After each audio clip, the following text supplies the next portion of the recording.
यार ख़बर ॿुधी अथव MQ में कराची खे वरी सूबो करण जो मुतालबो कयो अथऊं। ये मिड़ी मौसमी ॾेढर आहिनि इलेक्शन जे चक्कर में बस बयान ॾेई छॾंदा आहिनि। हाँ यार बिल्कुलु इहे हवाई फ़ैर कंदा आहिनि, कॾहिं लॻंदा आहिनि कॾहिं घुसी वेंदा आहिनि।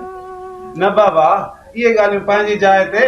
हिन भेरे MQ मगवान ख़ालिद मक़बूल सिद्दीकी चयो आहे त हिन भेरे मुल्की सियासतदान जेके पाकिस्तान जा जेके वॾा वॾा अॻवान आहिनि आङूठा हणाए उन्हनि खां सूबे जी घुर कई आहे ऐं लिखत में वरितो आहे। अस्सलाम वालेकुम। वालेकुम सलाम।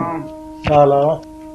खुश ॾे हाल अहवाल छा लिखियल आहे अख़बार में, छा पिया पढ़ो?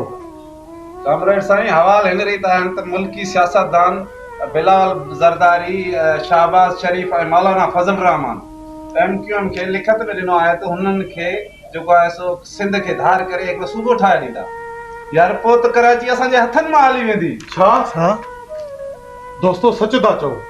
असांजा सियासतदान कुर्सी ख़ातिर पंहिंजी सिंध अमर जो सौदो करे चुका आहिनि ऐं उहे अहिड़ा माण्हू आहिनि जेके सिंध सूबे जी ॻाल्हि करे फसाद करणु था चाहिनि, पर उन्हनि जी नाकाम कोशिश खे कामयाब थियणु कोन ॾींदासीं। हाणे वक़्तु अची वियो आहे त सिंधी अवाम त उन्हनि नाम निहाद सियासतदाननि खे रद्द करे सिंध जी इज़त आजपो ऐं ख़ुशहाली जे लाइ असांजो साथ ॾे त जीअं असीं उन्हनि खे ॾींहं जा तारा ॾेखारियूं। जेकॾहिं सिंधी क़ौम हाणे बि असांजो साथ न ॾिनो न त मुस्तक़बिल में ॾाढो पछताईंदा।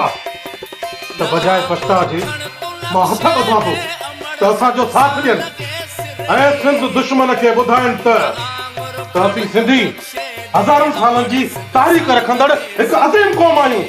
त असीं पंहिंजी सिंध जो दिफ़ा कंदासीं। असीं सिंधी पंहिंजी सिंध जे लाइ जान ॾेई बि सघूं था ऐं जान वठी बि सघूं था। मरसू मरसू सिंध न ॾेसू, मरसू मरसू सिंध न ॾेसू, मरसू मरसू सिंध न ॾेसू, मरसू मरसू सिंध न ॾेसू। अरे ओ तगड़ा सियासतदान तूं छा थो चवीं रे त टूल प्लाज़ा पहुचण खां पहिरियां टोपियूं लाहे अचो। टोपी जी ॻाल्हि थो करी न? हाणे असीं सिर्फ़ु टोपी न अजरक पटका ऐं कुहाड़ी कुल्हे ते रखी पंहिंजे सिंध जे शहर दिल कराची में ईंदासीं। कराची में ऐं असां हाणे पंहिंजी सकाफ़त खे उजागर करण ईंदासीं।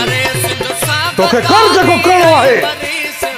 तूं गद्दार आहीं, तूं गद्दार आहीं ऐं तूं साम्राज्यनि जो यार आहीं। तोखे सुञातो सिंधी क़ौम आहे, तूं पक हरामी मार आहीं। नारे कादिर नारे सिंध, नारे कादिर नारे